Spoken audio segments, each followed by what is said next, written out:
A promoção Caminhão de Prêmios fez a diferença na vida de 45 famílias. Você acreditou no comércio de Três Lagoas. Comprou nas lojas participantes da promoção. E a gente devolveu com prêmios. Foram R$10 mil em dinheiro vivo. R$30 mil em prêmios. E no final, uma pessoa levou o caminhão de prêmios. Já temos o ganhador do caminhão de prêmios. Deu certo? Douglas Nunes confirma pra gente. Que é isso? E temos todas as informações. Correto. Correto? Aê! Márcio Oliveira! Parabéns, Marcinha! Parabéns! Parabéns, Márcio Oliveira! Parabéns, Márcia Oliveira. O caminhão de prêmios é seu. Parabéns a todos os 45 ganhadores.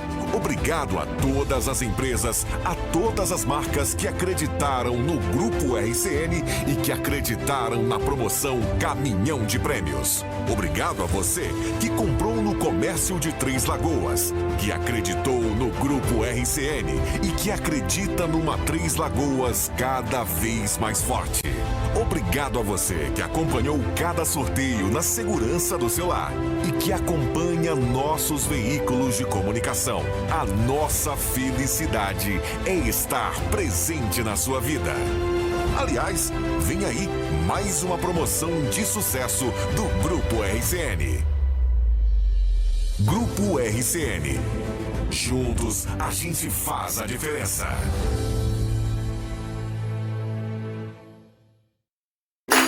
Que tal você doar parte do seu imposto de renda para um projeto social da sua cidade? É bem simples. Você pode destinar até 3% do seu imposto para a Missão Salesiana de Mato Grosso, Centro Juvenil Jesus Adolescente, através do FUNCAD. Você ajuda, não paga nada e recebe de volta na restituição do seu imposto. Declare amor no seu imposto de renda. Quer ajudar? Ligue para 3929-9929. Um lugar para você aproveitar os bons momentos da vida. Dom Jaime Loteamento, às margens do rio Sucuriú. Lotes de ranchos a partir de 361 metros quadrados, a 10 minutos do shopping. Pronto para construir, iluminação pública e rede elétrica, rua interna pavimentada, rede de água individualizada por lote. Dom Jaime Loteamento, às margens do rio Sucuriú. Informações direto com o proprietário no WhatsApp 67 98152 5079. Construa sua felicidade aqui. Você tá presente na vida da gente. A gente agradece com muitos presentes. Presente na sua vida. Dia das Mães, Dia dos Namorados, Dia do Amigo, Dia dos Pais, Dia do Cliente. São muitas datas para comemorar e muitos presentes para se preocupar. Mas fica tranquilo, a promoção Presente na Sua Vida do Grupo RCN de Comunicação vai sortear R$500 em dinheiro vivo em todas essas datas. Para começar, no Dia das Mães, serão 5 contemplados, com quinhentão cada um, para caprichar no presente da mamãe. O sorteio é 5 de maio. Para concorrer, compre nas lojas participantes. Retire seu cupom, deixa e concorra. Atacadão dos Sorvetes, Drogaria Sete Farma, Panorama Materiais de Construção, Cacá Variedades, Churrascaria Gramadão. Promoção Presente na Sua Vida. Mais uma do Grupo RCN. A gente tá sempre presente. Presente na sua vida.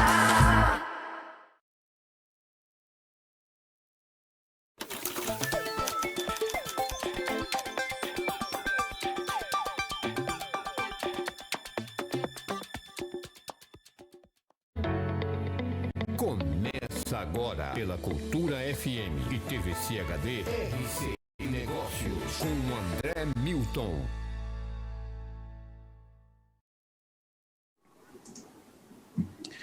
Olá, esse é o nosso RCN Negócios pela Cultura FM TVC HD.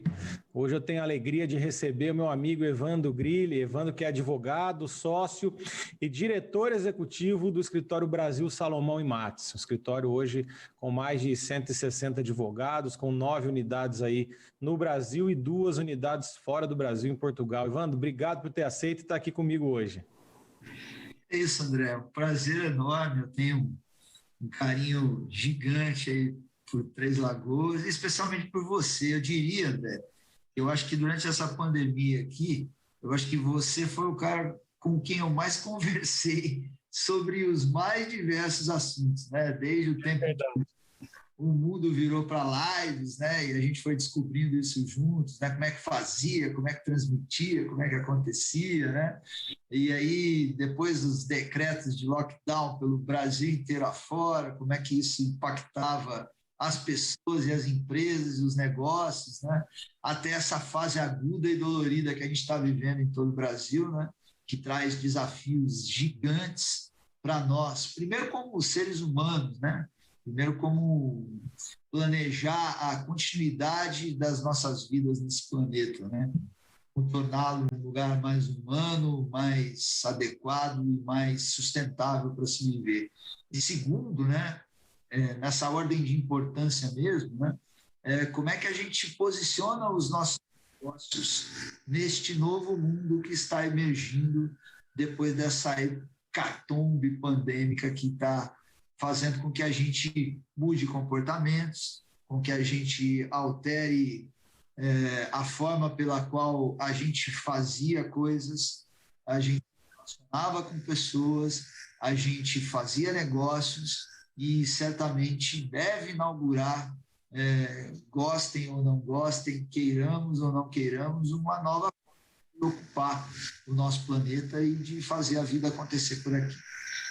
Era 11 de março de 2020, quando a OMS declarou que estávamos numa pandemia. Qual que era a tua expectativa? Nós que talvez tivemos aí de frente do nosso maior desafio profissional e pessoal da nossa geração, talvez. O que você esperava e o que realmente você viu acontecer e tem acontecido no mundo dos negócios, Evandro?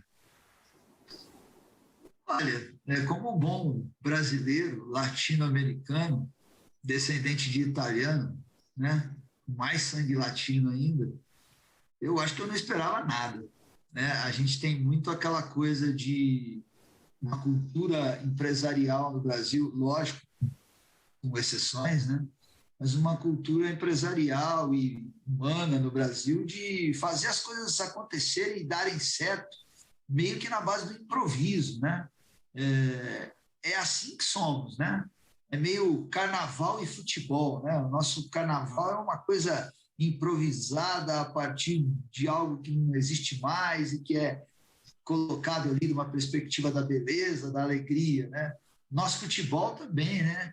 Enquanto o mundo inteiro não se organizou e não se tornou um adversário forte para nós, a gente não planejou o futebol, né? Era meio assim, todo mundo é bom de bola, entra lá e que o Pelé dá jeito, que o Romário dá jeito, que o Ronaldo dá jeito, né?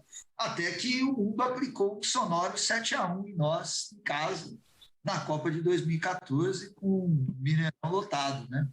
E, lógico, ali a gente já estava usando estratégia, técnica, né? Eu estou sendo muito simplista no meu comentário, mas... então, como é que eu me preparei para isso? De nenhuma forma. Como é que os nossos clientes e os empresários se prepararam para isso? De nenhuma forma. Eu vou te dar um exemplo do que aconteceu comigo. Você falou aí que a OMS decretou dia 11, né? 11 de março. 11 de março. No dia 13 de março, eu estive em reunião com um cliente nosso do setor de entretenimento, de grandes eventos pelo Brasil inteiro. E era uma reunião para ele planejar as ações dele em 2020. Nós já tínhamos a Itália morrendo 300, 400, 500 pessoas por dia, a Europa se fechando inteira, a China em completo lockdown, os Estados Unidos tendo os primeiros sintomas da pandemia, mas com um presidente extremamente negacionista do que estava acontecendo, e foi assim até o último dia do mandato dele. E nesse dia 13, ele estava conosco no escritório, aqui em Ribeirão Preto, reunidos uma manhã inteira, eu, mais alguns sócios, mais a equipe dele, umas 6, 7 pessoas, numa sala de reunião, que devia ter uns 6, 7 metros quadrados, né? 2 por 3, 2 por 18 metros. Né? Passamos a manhã lá dentro, pensando em como eram as ações, os desafios que ele tinha. E eu fui para casa no final de semana e na segunda-feira eu estava indo para o escritório.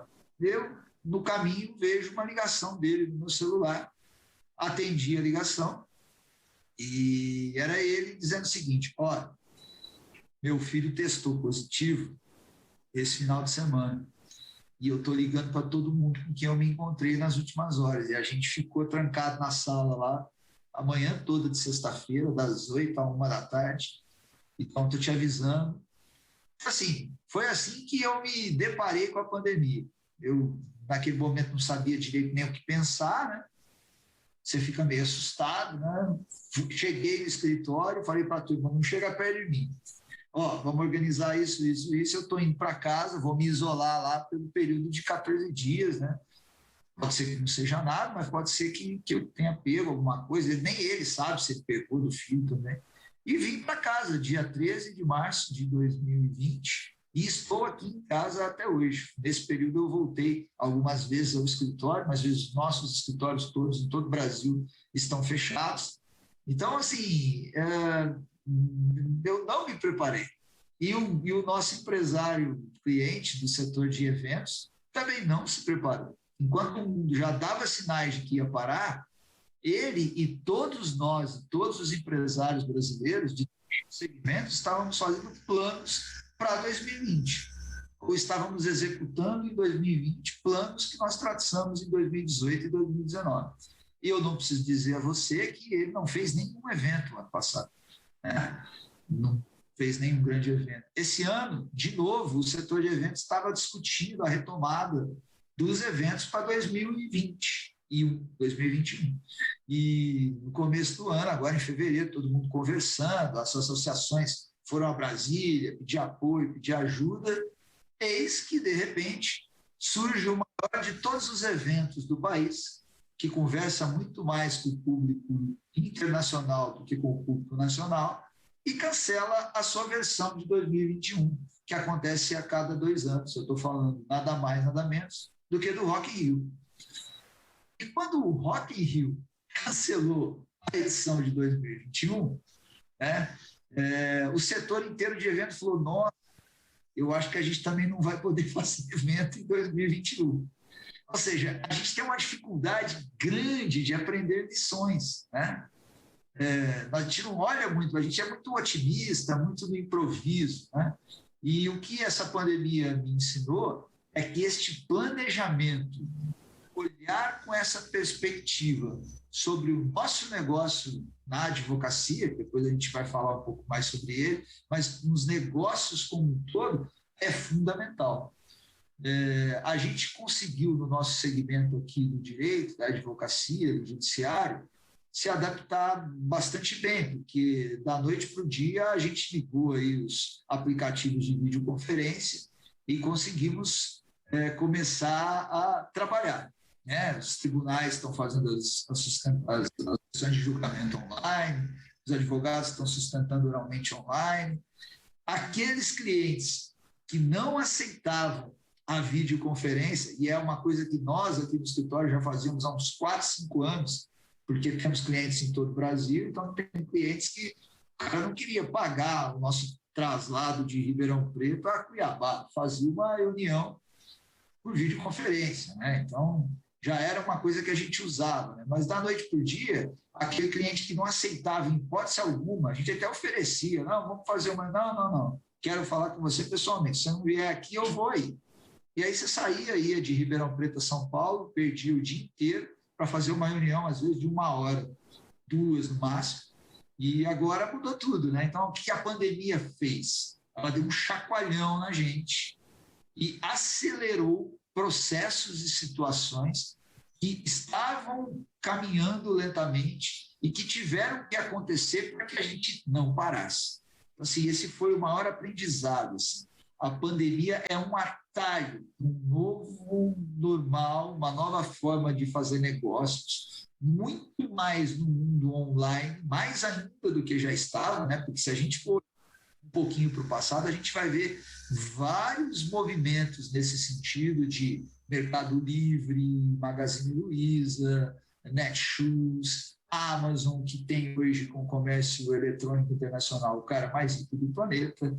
Então, assim, as coisas já estavam acontecendo, mas nós aqui, no nosso dia a dia corrido, e num país que é continental e que tem diferentes formas de olhar para as coisas, de fazer as coisas, costumes, 3 ou 4 fusos horários diferentes dentro do mesmo país, né?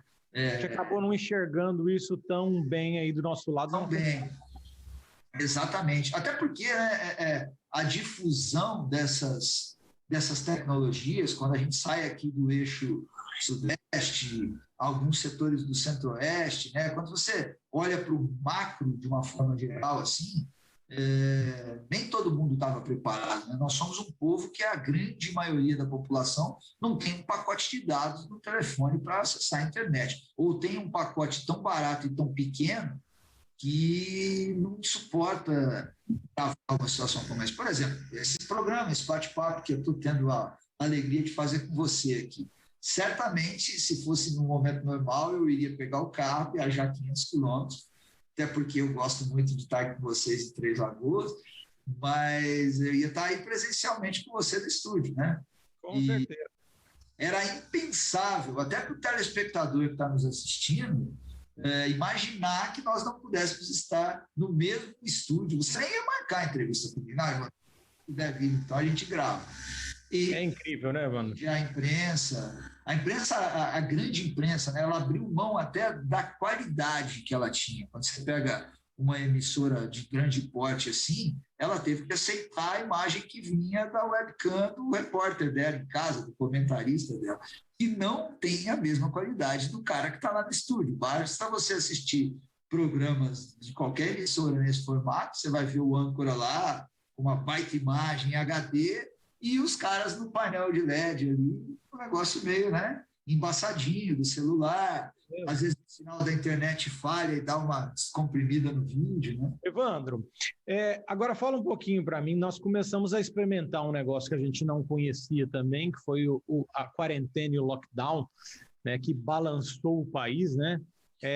Na sua atuação e atividade, como é que foi essa experiência de passar por isso? E aí cada lugar brotando uma legislação, a dificuldade do empresário de interpretar tudo isso. Como é que você pode falar que foi essa experiência?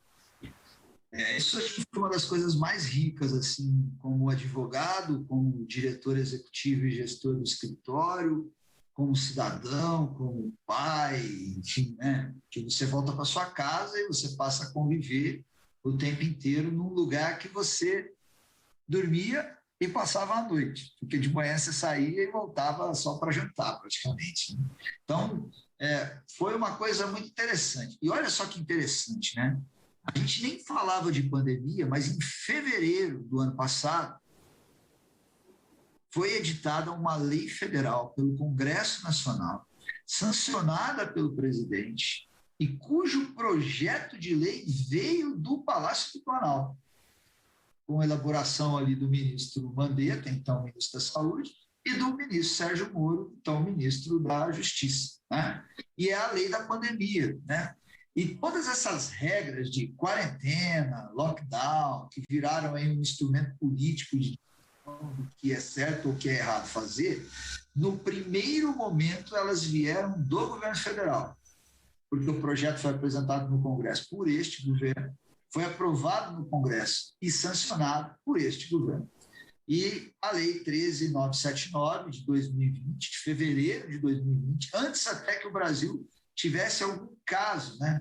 Você lembra quando os brasileiros ficaram presos em Wuhan, lá na China? Sim. E então, que não podia trazer os caras para cá porque tinha que fazer quarentena com esses caras e não tinha uma lei que permitisse a quarentena. Então, meio que nessa confusão, a lei foi criada, né? E veio dali depois o decreto 10.282 do presidente da República, listando uma série de atividades que eram essenciais e que, quando fôssemos declarar quarentena e isolamento, nós não poderíamos atingir aquelas atividades. E estas atividades são basicamente as mesmas atividades que hoje os estados restringem num primeiro momento. O setor de eventos, o setor de bares, o setor de entretenimento, de festas, shopping centers, locais, estádios de futebol, competições esportivas com grandes públicos, né? E a manutenção de uma estrutura por trás disso que tem que funcionar, de gêneros de primeira necessidade, de logística de transporte para levar as mercadorias, de segurança, porque segurança é essencial para que as coisas fiquem em ordem, e de toda a cadeia produtiva que apoia esses gêneros de primeira necessidade. Alimentação, insumos de saúde, remédio, insumos veterinários, né? O agronegócio fundamental e essencial para que as coisas continuem acontecendo. Mas, no meio do caminho, o que fizeram, então, os governadores e os prefeitos? À medida em que aquilo foi se agravando, eles passaram a tomar decisões com base naquela legislação e a editar os seus decretos. E é interessante porque a gente escuta só o ruído dessa discussão toda, né, carregada de um viés político muito grande. Mas quando você vai olhar os decretos do município e dos estados, a grande maioria deles é meio que uma repetição daquilo que foi criado no plano federal. Mas você tem, em determinado momento, as autoridades federais, numa briga política, fazendo uma contestação daqueles decretos, até que o Supremo Tribunal Federal, no ano passado, numa ação direta de inconstitucionalidade, disse: todo mundo pode legislar sobre pandemia. O governo federal já tinha feito isso através da lei do decreto. Distrito Federal e municípios. Todos esses entes podem. Contudo, dentro do seu território, o estado ou o município, dependendo da gravidade da pandemia, pode ser até mais restritivo do que o governo federal.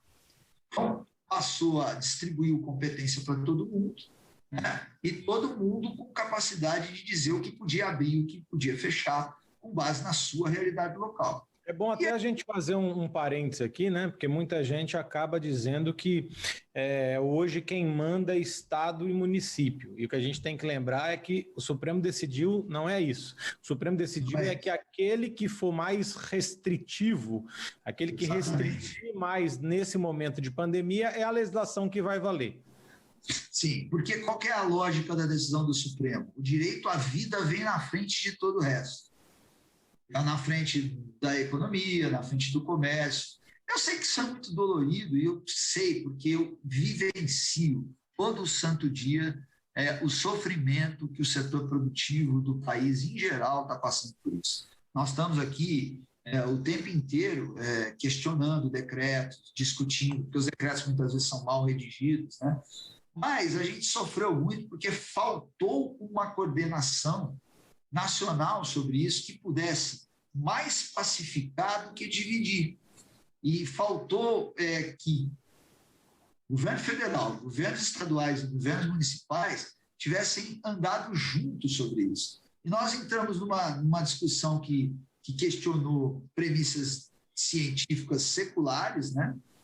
Vacina, medicação, né? E não vou comprar vacina de um determinado país porque lá o regime é X ou Y, e essa vacina eu não compro porque eu não tomo, e não sei o quê. E o que nós fizemos? Nós chegamos.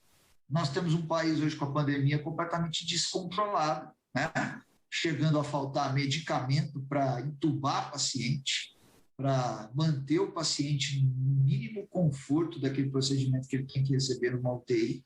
Pessoas sofrendo, 360 mil mortes, quase 4 mil mortes por dia. E o que aconteceu com isso tudo? A economia se recupera com muito mais dificuldade, porque esse abre e fecha, vai e volta, e essa sensação de insegurança, ela, mesmo que você volte com tudo amanhã, uma boa parte da população não vai se enfiar dentro de um shopping, dentro de um restaurante, vai continuar pedindo comida pelos aplicativos e comprando pelo comércio eletrônico.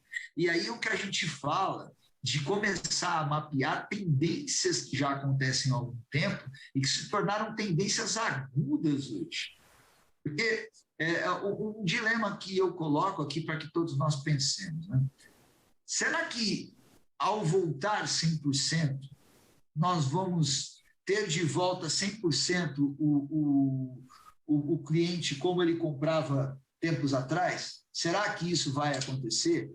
Ou será que eu ainda vou ficar como cidadão com um certo medo por um período das variantes do vírus, né? Se a gente hoje baixar o número de mortes para 1.000 por dia, nós já estamos melhorando muito. Mas você há de convir comigo que é uma situação que ainda vai causar um certo temor nas pessoas. Então, a tendência do comércio eletrônico, do delivery, do takeaway, isso vai redesenhar os negócios. E estas tendências e essas discussões, elas estão muito evidentes agora. Então, eu estou vendo todo um setor aí preocupado com abrir. Mas aí eu pergunto, será que nós estamos fazendo um planejamento para pensar como é que nós vamos nos posicionar num mundo em que vai comprar muito mais online, que vai consumir muito mais online, que vai ficar muito mais em casa? Você veja. Até porque o nosso comportamento, né? Nós estamos praticamente há 1 ano, indo para 1 ano e meio, não sabemos o quanto nós vamos ficar ainda praticamente muito mais em casa do que fora, né? Então, o comportamento de consumo, o comportamento do cidadão, com certeza, já é outro depois dessa pandemia. Não sabemos o que vai ser, né, Ivan?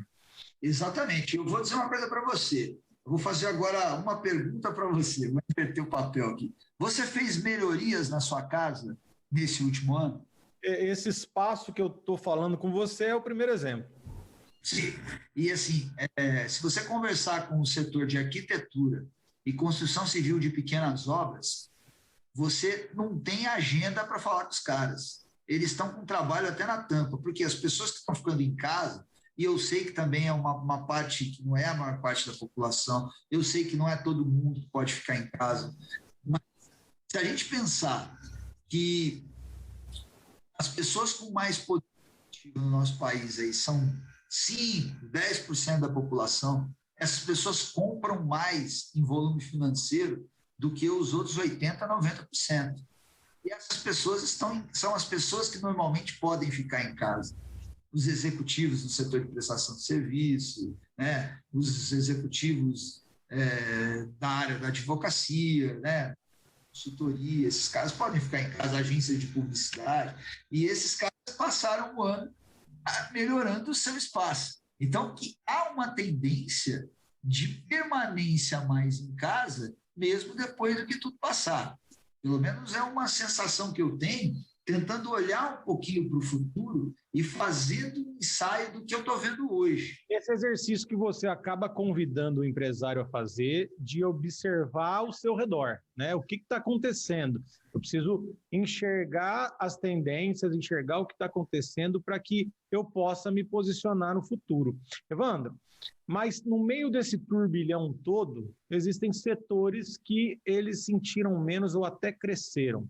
Nós vamos falar um pouquinho disso, mas isso é depois do intervalo.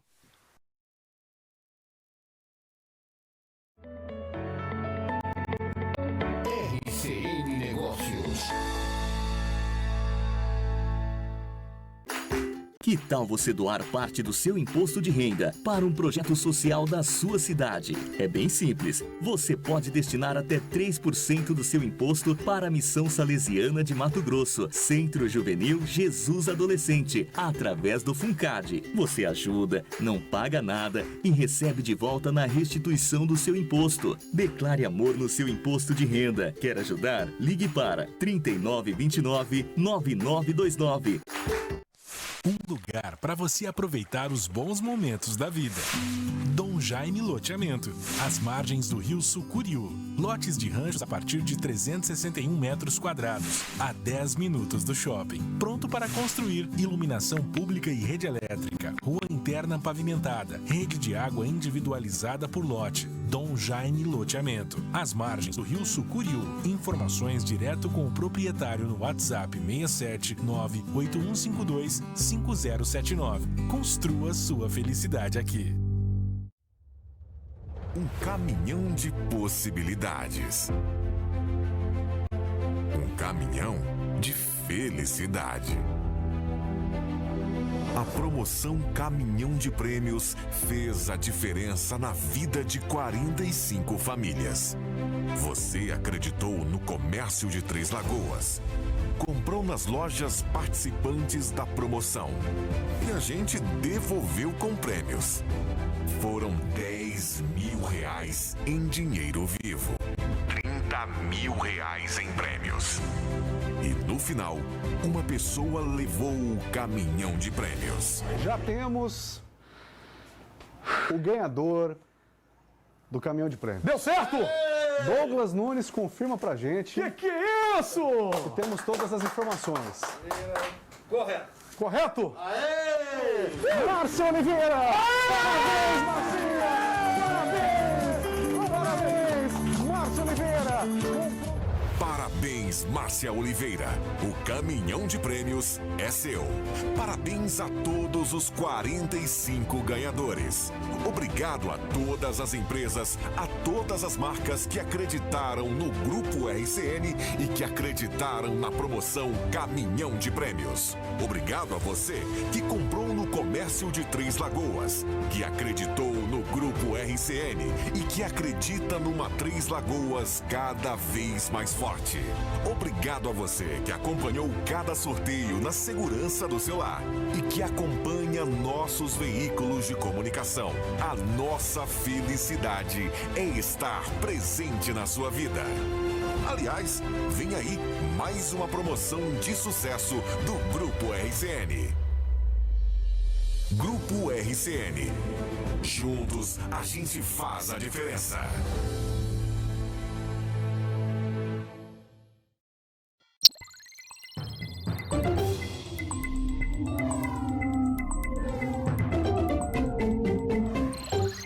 A gente falava de alguns setores que sentiram Olá, menos. esse é o nosso ou RCN até, Negócios pela Cultura cresceram FM, nessa TVC pandemia, HD. né? Hoje eu Fala tenho a o que alegria foi de tua receber meu percepção amigo lidando Evandro aí com Grilli, vários Evandro que é setores da economia. advogado, sócio e diretor Percebe executivo que do o setor de alimentação cresceu bastante. Escritório Brasil Salomão e Matos. Escritório hoje, principalmente aqueles setores mais de varejo de alimentos. Né? Na esteira disso, você tem o agronegócio que, na medida que esse segmento cresce, você também compra mais de quem produz. E o agronegócio brasileiro está surfando aí numa taxa de câmbio elevada, né, que faz com que as nossas commodities fiquem muito atrativas no mercado externo, né, e que gerem muitas vezes até algum problema interno aqui, né? A carne é um exemplo disso, né? O preço do mercado interno subiu por uma pressão grande da procura do nosso produto pelo mercado externo. Lógico, isso é uma visão muito simplista, eu não sou um especialista no tema, mas é o que a gente observa conversando aí com empresários do setor e tudo mais, né? Você tem a parte de insumos de saúde, que acho que nunca houve tanta demanda, né, por medicamentos específicos, né, sejam eles de qualquer natureza, né, dos polêmicos aos tradicionais e necessários. Né? Se você for conversar com algumas fábricas que fabricam alguns medicamentos que se tornaram polêmicos aí nessa pandemia, você vai ver que as vendas também dispararam. Né? Você tem aí construção civil. O cara que veio para casa, ele falou, meu Deus, eu vou ficar aqui por mais quanto tempo? Eu preciso buscar o meu imóvel. E aí você tem o quê? Uma taxa de juros básica da Selic muito baixa, que trouxe o financiamento imobiliário para patamares bons para comprar imóvel. Né? Aí você tem incerteza na Bolsa de Valores, né? Você tem incerteza na economia, você tem as aplicações por conta dos juros no patamar mais baixo, rendendo menos. E você corre para onde? Você corre para o mercado imobiliário, muitas vezes, né? E as pessoas em busca do seu primeiro imóvel. Então, o setor da construção civil, que a gente atende fortemente, cresceu particularmente o ano passado. A gente estava até falando no bloco anterior, né, daquela turma da construção civil, da arquitetura, da engenharia, que atende pequenas obras, né, reformas, né? Você tem uma dificuldade gigante para conseguir um empreiteiro para tocar uma obra sua na sua casa, para reformar. Então, assim, esses setores, eles continuaram. Se você pegar aí Brasil afora, a construção civil, o agronegócio, o varejo de alimentos, né, o segmento de saúde, ele é um setor que foi considerado essencial, que não parou, ao contrário, que teve mais demanda ainda. Talvez tenha tido alguma alteração importante no segmento de saúde, planos de saúde, né, porque muita gente com medo de acontecer também, num primeiro momento aderiu a novos planos, fez upgrade em novos planos. Outras pessoas saíram também, né, porque acabaram perdendo seus empregos e acabaram perdendo os convênios que muitas vezes estavam lá, como benefícios que as empresas lhes ofereciam. O segmento de saúde, que a gente atende bastante também, Brasil afora, ele ainda deve estar fazendo conta, né, porque ele nunca teve paciente de pneumonia em 21 dias na UTI, como ele está tendo agora, né? Assim, é lógico que eu falei pneumonia aqui aleatoriamente, mas eram quadros mais curtos, né, com menos ocupação, né? Ele teve que parar as cirurgias eletivas, que eram uma fonte de renda importante para o segmento de saúde, né? Então, eu não sei se o segmento de saúde talvez seja um dos que mais está trabalhando, mas eu não sei como é que vai ser a conta lá no final, quando isso tudo passar. Sem contar uma conta de desgaste do profissional, de um profissional que está extenuado, que não aguenta mais, que nunca viu tanto sofrimento na vida. Esses caras são efetivamente uns heróis para quem a gente tem que render diariamente todas as nossas homenagens. Aqui você conhece bem o segmento. Evandro, agora, se tem um tema que aflorou bastante na pandemia, é a tecnologia. Nós estamos aqui falando por uma plataforma que quem acabou acelerando esse processo foi essa pandemia. Nós temos os tribunais hoje realizando audiências virtuais. Nós temos o e-commerce mais aprimorado do que nunca. Cada um de casa, várias pessoas estão fazendo cursos online. Nossos filhos estão, de uma hora para outra, as escolas precisaram mudar e fazer essa aula online.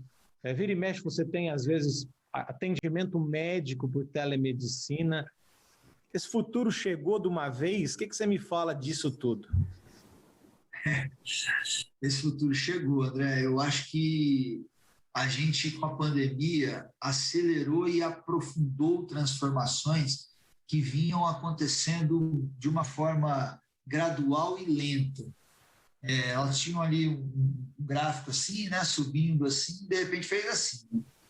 E vou só lembrar mais uma coisa, desculpa te cortar para aprimorar, mas a Disney fechou seus parques e a gente começou a ver as ações da Disney subindo, não só por conta de uma possível retomada futura, mas porque ela lançou uma plataforma de streaming, né, de filmes, que é o da Disney, para concorrer com Netflix, com Amazon Prime e tal, e isso cresceu assustadoramente. Então, todo mundo em casa, né? Exatamente. Então, é incrível você ver como isso mudou rapidamente. Eu acho que o mundo não será mais o mesmo. E o mecanismo uma vez que você experimenta um mecanismo, ele funciona e resolve o seu problema, a tendência é que você volte para ele. Então, assim, nós estamos comprando pela internet há um bom tempo, né? A gente está acostumado a digitar lá no aplicativo e em 2, 3 dias aquilo está na nossa casa. Uma eficiência. Você recebeu algum produto quebrado pela internet? Eu não recebi nenhum. Nada. Muito embalado, chega no horário, uma logística ótima para fazer. Então, assim, será que a gente volta a comprar esses produtos no segmento físico de novo? Pode ser que sim, mas será que a gente não vai partir para os centros de compra, para os shoppings, muito mais para buscar entretenimento, almoçar em família ou assistir um filme no cinema, que é uma das coisas que me faz falta, né? A telona, realmente, por mais que você possa colocar uma TV de 80 polegadas na sua sala, aquele ambiente escuro ali que te faz esquecer que o mundo existe, ele é uma coisa que me faz falta. Eu acho que ele deve voltar ao teatro, à arte, né? Então, assim, vai mudar bastante, André. E essa preocupação é retoma, vamos retomar. Mas eu não sei se o consumidor do dia seguinte, do final da pandemia, vai ser o mesmo do dia anterior, do começo da pandemia. Os nossos clientes mudaram. Os nossos clientes da advocacia não vão exigir mais a nossa presença física na maioria das situações. Os nossos clientes da advocacia não vão querer pagar mais as nossas locomoções de um ponto a outro do Brasil, que custam caro. Passagem aérea no Brasil é algo caríssimo, né? Os nossos clientes aprenderam a resolver problemas de maneira online. E eles vão adotar esse mecanismo daqui para frente. Então, isso você impacta hotéis que nos hospedavam quando a gente tinha que viajar e ficar na cidade. Você impacta o restaurante que a gente almoçava e jantava. Você impacta o motorista que nos levava por 300, 400 quilômetros e ainda tinha que ficar no hotel, que era mais uma hospedagem. Você impacta tudo. Você impacta o setor artístico, por exemplo. Ele volta presencialmente, com certeza. A arte é algo que a gente vivencia presencialmente. Mas ele não vai abrir mão do online. Ele vai ter no online, no futuro, quando voltar ao físico, uma plataforma para vender ingresso mais barato. Para quem quer ver aquele show que está acontecendo na sua cidade, mas que não está a fim de ir, ou que não tem 200, 300 reais para pagar um ingresso, mas tem 25, 30, 50 para pagar o acesso do streaming para a família dele assistir. Então, este consumidor do dia seguinte da pandemia vai ditar para os negócios como um todo um mundo completamente diferente, um perfil consumidor completamente diferente. E eu estou vendo a grande maioria dos segmentos muito mais preocupada em voltar do que se preparar para essa nova realidade que, ao meu ver, é impossível de ser modificada. Isso é um grande problema. Agora, falando especificamente do seu setor, tá? Como é que você enxerga, e você já vivenciou algumas crises, apesar dessa cara nova aí, você já tem uma bagagem grande, você já passou por algumas crises, como é que funciona a advocacia na crise? Fala um pouco desse mercado e também durante essa pandemia, o que você enxergou? Eu estou formado desde 1993 e eu estou no nosso escritório há 31 anos. Então, assim, a nossa geração aqui, ela é uma geração que começou num escritório completamente analógico e que migrou para o mundo da tecnologia e assistiu todas as transformações. Eu cheguei a trabalhar numa máquina de escrever manual, depois, quando eu fui ficando um pouquinho mais importante, eu ganhei uma máquina eletrônica, mas me deram uma máquina de escrever. Eu assisti a chegada dos primeiros computadores no escritório, e antes disso, do primeiro fax, que foi a coisa mais engraçada. Está se entregando demais. Estou me entregando. São 31 anos de escritório, 50 anos de idade, vamos entregar, não tem jeito. Uma filha minha, que era pequena, Evandro, peguei uma máquina de escrever uma época para mostrar para ela, aí bati assim, aí saiu na folha, ela falou assim, papai, uma impressora manual. É isso aí, exatamente. Então, assim, o que aconteceu? Eu vi, a minha geração da advocacia viu todo o avanço tecnológico no nosso segmento, que vai se consolidar e nós vamos assistir isso com inteligência artificial empregada na nossa atividade, que já é uma realidade que a gente tem começado a vivenciar dentro dos escritórios de advocacia. Ainda as máquinas não estão nos substituindo, embora algumas pessoas digam que sim, mas eu tenho as minhas dúvidas se isso já está acontecendo. Mas isso vai acontecer. É lógico que você não vai contratar um computador para ser o seu advogado, não é isso. Mas o seu advogado que você contratar vai ter à disposição deles um software que vai buscar o que tem de mais atual e completo em termos de informações para defender os interesses do seu cliente. E informação no mundo que a gente vive hoje é o maior ativo que qualquer negócio pode ter, né?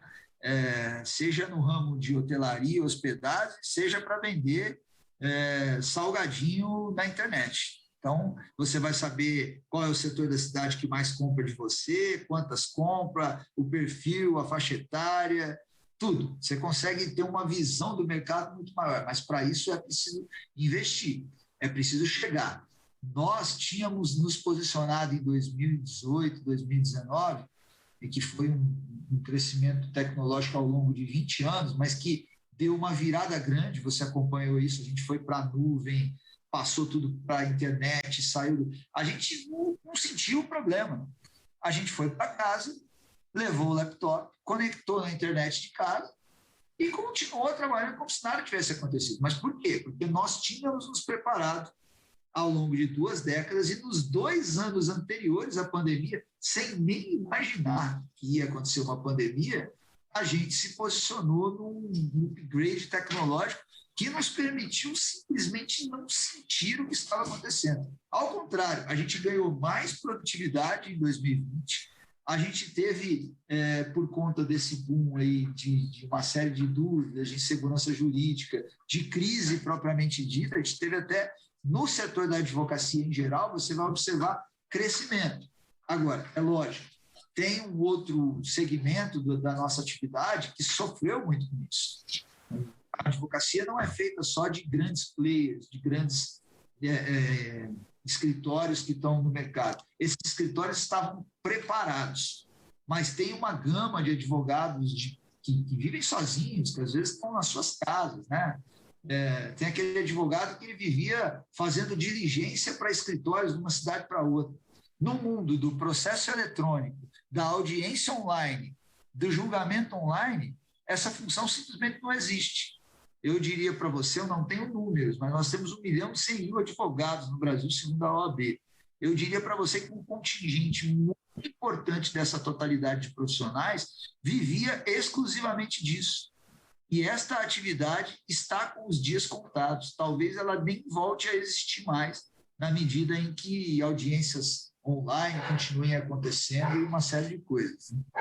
E viver em home office tem outras curiosidades também. Por exemplo, a nossa cachorra Lana começou a latir agora. Então, se o nosso telespectador ouvir algum ruído diferente, é a nossa cachorra que está querendo participar da entrevista.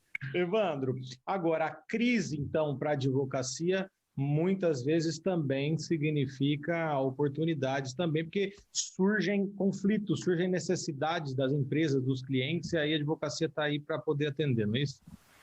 Sim, exatamente. E aí, com a minha janela aqui de 31 anos de escritório, eu já assisti a outras crises, né? Na década de 90, a gente teve crises grandes, né? Depois, no começo dos anos 2000, aquela instabilidade com a troca de governos e tudo mais, uma série de situações que a gente já vivenciou e que mostram para a gente um mercado muito aquecido quando a situação ela passa a ter muitos conflitos. Então, a advocacia sempre é chamada nessa condição de resolver problemas. E muito mais agora, isso já de vários anos, numa função de ajudar as empresas a planejar os seus negócios. Por isso que o advogado que consegue atingir, hoje em dia, o que eu chamo de um sucesso, aí, ele é aquele advogado que tem um perfil de empresário. Primeiro, ele vê a advocacia como um negócio. Por mais que as pessoas não gostem de discutir muito esse assunto na nossa área, mas nós somos empregadores, nós pagamos impostos, nós temos que ter orçamento, nós temos que ter um gerente financeiro, lógico, eu estou falando de grandes estruturas. Tá? Então, que diferença que nós temos de uma indústria ou de uma empresa grande comercial? Nenhuma, nós só somos uma outra atividade. Então, primeira coisa, olhar o nosso negócio como negócio. e pensar na perenidade dele, que é o maior risco para um cliente quando ele me contrata, principalmente por uma questão de contencioso, e ele nem sabe disso, ele nem parou para pensar nisso. O maior risco que ele tem é saber se existir quando o processo dele terminar.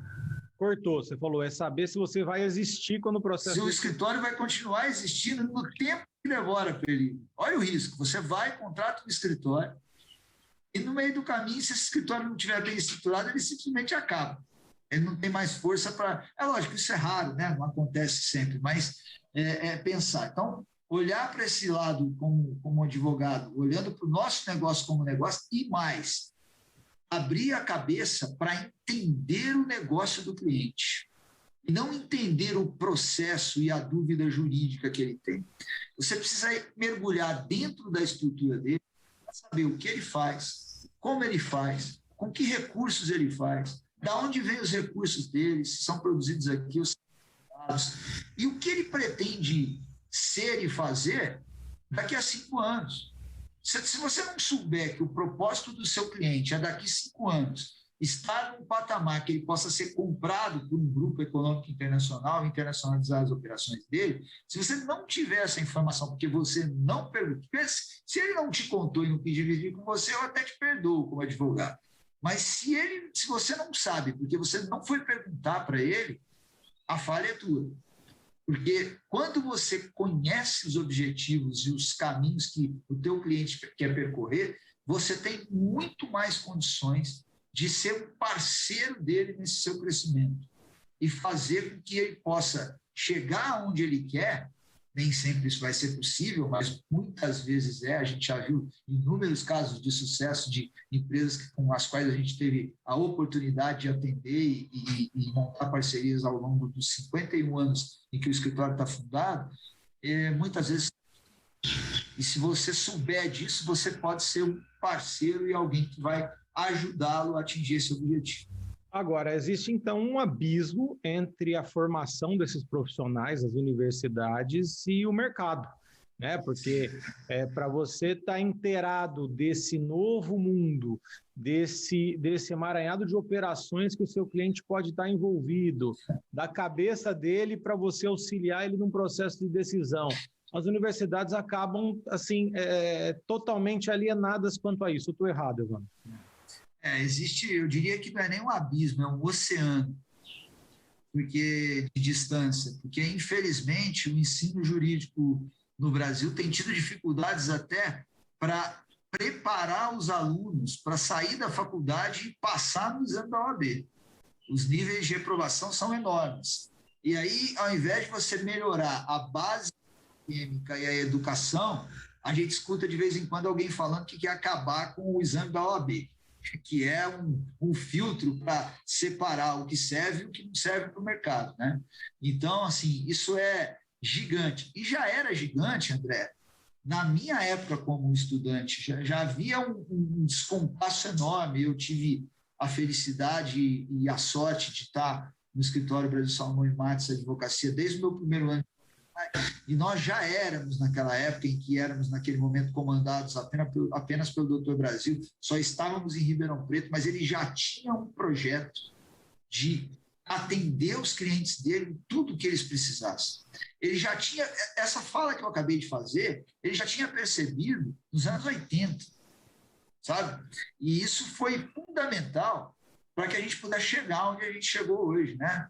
É um escritório de atuação em todo o Brasil, começando a atuar no exterior também, com um projeto de internacionalização, começando a sair do papel para atender melhor os nossos clientes que fazem negócio lá fora e ajudar quem quer vir para cá, né? Porque nós, na verdade, estamos baratos, né? O dólar a 5,60, né?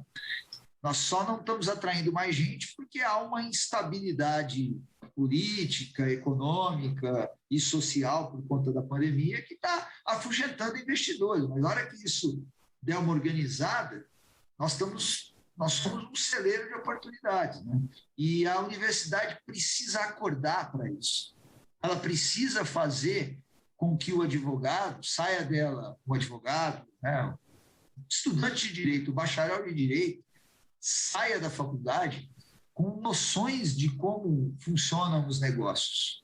Até porque também, Evandro, os outros agentes estão acabando, decidem a vida das empresas e das pessoas, né? Juízes, promotores, seja do Ministério Público do Trabalho, Ministério Público Estadual, membros de tribunais de contas. Então, essas pessoas influenciam também a vida das empresas.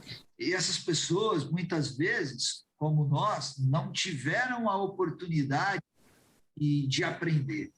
De vez em quando você encontra algum profissional desse segmento com um olhar mais, né, preocupado, mais sensível para ele. Aí você vai ver a origem, né? O pai era empresário, alguém que já sentiu na pele, mas se você pega a grande maioria dos bacharéis de direito que saem das universidades, eles estão olhando o que eles têm na frente deles, o Código Civil, a CLT, às vezes nem lembram que a Constituição existe, né?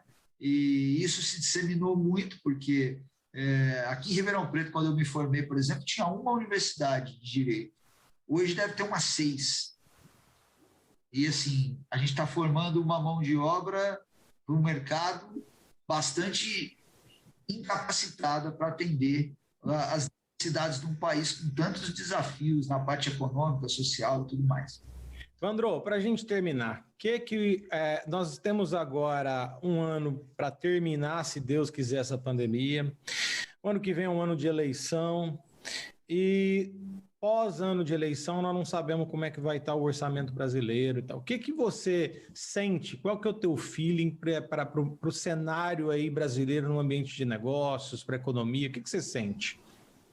Eu sinto muita instabilidade daqui até as eleições, né? Muita polarização, muita divisão, uma crise fiscal que se avizinha aí bastante grande, porque o governo teve que gastar muito por conta de pandemia, benefícios, uma série de coisas, né? As reformas que precisavam ser feitas não foram feitas, tirando a da Previdência, que eu ouvi essa semana um representante do governo federal dizendo que já precisa fazer outra, porque aquela já está superada. Né? Então, assim, é um ambiente de muita instabilidade. Mas também a gente tem uma capacidade, a gente já experimentou o crescimento econômico, né? Nas décadas anteriores. Né? A gente sabe como é que funciona e sabe muito bem que é muito melhor viver um momento de economia estabilizada, de oportunidades e de coisas acontecendo. Então, a gente já experimentou. Então, a gente não pode dizer, olha, não sabemos o que é. Sabemos. Então, nós precisamos convergir para aquilo. Agora, é necessário que haja alguma união de forças de algum setor. Porque o que eu vejo hoje no Brasil é um país extremamente dividido por questões políticas, ideológicas, inclusive com alguns temas muito datados, que ficaram no passado, que não são nem mais agenda de discussão política, né? Tiramos do armário alguns fantasmas, né? que não estavam mais, ninguém lembrava nem que existia mais, né? E deixamos de focar naquilo que é importante, né? Que num país com tanta desigualdade social e tão grande como o nosso, a gente não pode abrir mão de ideias liberais, mas também a gente não pode abrir mão de um governo central que haja para que a economia tenha movimentos, haja para que determinados setores possam fazer a roda da economia girar. Infraestrutura, por exemplo, é um deles. Nós temos milhares de coisas para fazer no país. Mas eu espero, como um bom brasileiro otimista, né, e acreditar que 2023 a gente consiga começar a encontrar o caminho de volta, seja quem quer que for tomando conta do país, porque eu quero apostar numa conscientização maior das lideranças políticas, econômicas e do povo brasileiro, né, que já sofreu tanto, né, já viu o que serve, o que não serve, o que está certo, o que está errado, né, e que a gente possa fazer boas escolhas daqui para frente para poder nos levantar e ressurgir, porque é um país com potencial que a gente tem natural para ir muito longe. Maravilhoso. Eu ficaria mais umas 2 horas aqui, só para te falar, que você vai ter que dar um jeito de voltar, nós vamos conversar de novo. Obrigado de coração. Eu tenho certeza que o público de casa adorou o que você trouxe aí, a tua visão é fantástica, Evandro. Obrigado mesmo por ter vindo, por ter aceito, viu? Eu que agradeço, queria deixar um abraço enorme para todos os nossos amigos, para a nossa equipe de Três Lagoas, para todas as pessoas que estão nos assistindo, e dizer que é uma alegria, um prazer. Como eu disse no começo, acho que você é uma das pessoas com quem eu mais conversei no último ano, né? Que a gente está sempre trocando ideias, e foi uma alegria poder trocar mais ideias aqui com você, meu querido. Um abraço, obrigado pela oportunidade, sempre que for preciso, é só me chamar. Obrigado, Evandro. O nosso RCN Negócios fica por aqui. Eu espero você até sábado com mais um convidado. Até lá.